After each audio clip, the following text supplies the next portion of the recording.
नमस्कार मित्रांनो, मी आहे श्रीधर आणि जीके जोके या यूट्यूब चॅनलवर तुम्हा सर्वांचं स्वागत करत आहे. मित्रांनो, आजच्या व्हिडिओमध्ये आपण पाहणार आहोत की जी फार्मर आय डी आहे, शेतकरी ओळखपत्र, त्यांच्या गावानुसार याद्या लागलेल्या आहेत. त्या यादीमध्ये तुम्ही तुमचं नाव चेक करायचं आहे. तुमची फार्मर आय डी त्यामध्ये आलेली असणार आहे.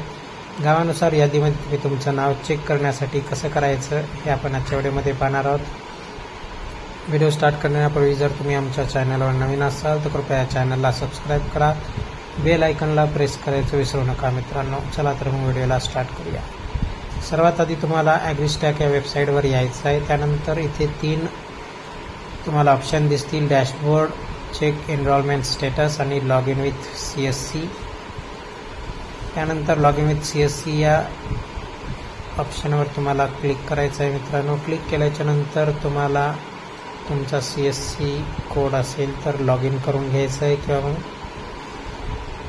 CSC सेंटरवर जाऊन देखील तुम्ही तुमची यादी पाहू शकता. मित्रांनो, लॉग इन केल्याच्या नंतर एक नवीन इंटरफेस दिसून येईल. त्यामध्ये इथे आधार नंबर टाकल्याच्या नंतर नवीन एनरोलमेंट होते, पण आपल्याला यादी पाहायची आहे गावानुसार. त्यासाठी डाव्या साईडला रिपोर्टचं ऑप्शन दिलेलं आहे. मित्रांनो, त्या रिपोर्टच्या ऑप्शनवर तुम्हाला क्लिक करायचं आहे. त्यानंतर खाली बकेट क्लेम रिपोर्ट या ऑप्शनवर क्लिक करायचं आहे. तुम्ही पाहू शकता हिंगोली जिल्हा या ठिकाणी आलेला आहे. त्या जिल्ह्याच्या नावावर तुम्हाला क्लिक करायचं आहे.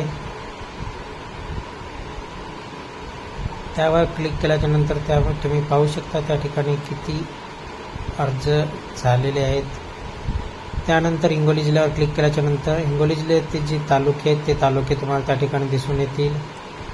औंढा तालुक्यात किती फॉर्म भरल्या गेलेले आहेत, हिंगोली तालुक्यात किती, कळमनुरी तालुक्यात किती, सेनगाव तालुक्यात किती आणि वसमत तालुक्यात किती फॉर्म भरल्या गेलेले आहेत. तुमचा जो तालुका आहे ते तालुका त्या ठिकाणी निवडायचा आहे. निवडल्याच्या नंतर त्या तालुक्यातील सर्व गावांची यादी तुमच्यासमोर दिसून येईल. त्यामधील तुम्हाला तुमचं गाव निवडायचं आहे. सर्व गाव तुम्हाला पाहायचे. तुमचं गाव कुठे आहे ते गाव निवडल्याच्या नंतर त्या गावावर तुम्हाला क्लिक करायचं आहे. मित्रांनो,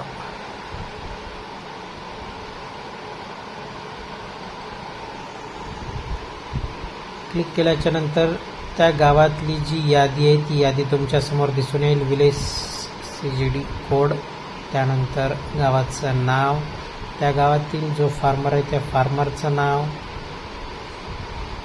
आधार लिंक आहे का नाही, आधार कार्डचा नंबर दिसून येईल.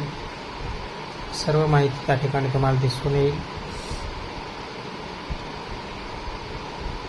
आधारवर तुमचं नाव कशा प्रकारे आहे ते देखील त्या ठिकाणी आहे. आणि सर्वात शेवटी मित्रांनो, या ठिकाणी एनरोलमेंट नंबर आणि एनरोलमेंट नंबरच्या बाजूलाच फार्मर ID दिलेली आहे. मित्रांनो,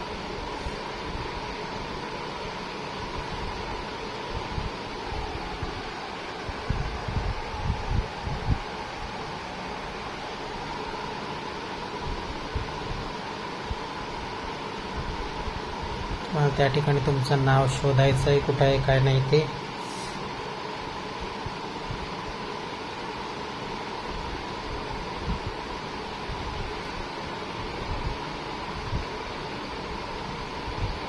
शेवटी तुम्ही पाहू शकता मित्रांनो, फार्मर ID शेवटच्या नंबरला या ठिकाणी दिलेली आहे. ही आहे फार्मर ID त्या शेतकऱ्याची. हीच तुमची फार्मर ID असणार आहे. मित्रांनो, अशा प्रकारे तुम्ही गावाच्या यादीमध्ये तुमचं नाव पाहू शकता. मित्रांनो, तुमची फार्मर ID देखील त्या ठिकाणी पाहू शकता. व्हिडिओ कसा वाटला नक्की लाईक, कमेंट, शेअर करून सांगा. जय हिंद, जय महाराष्ट्र.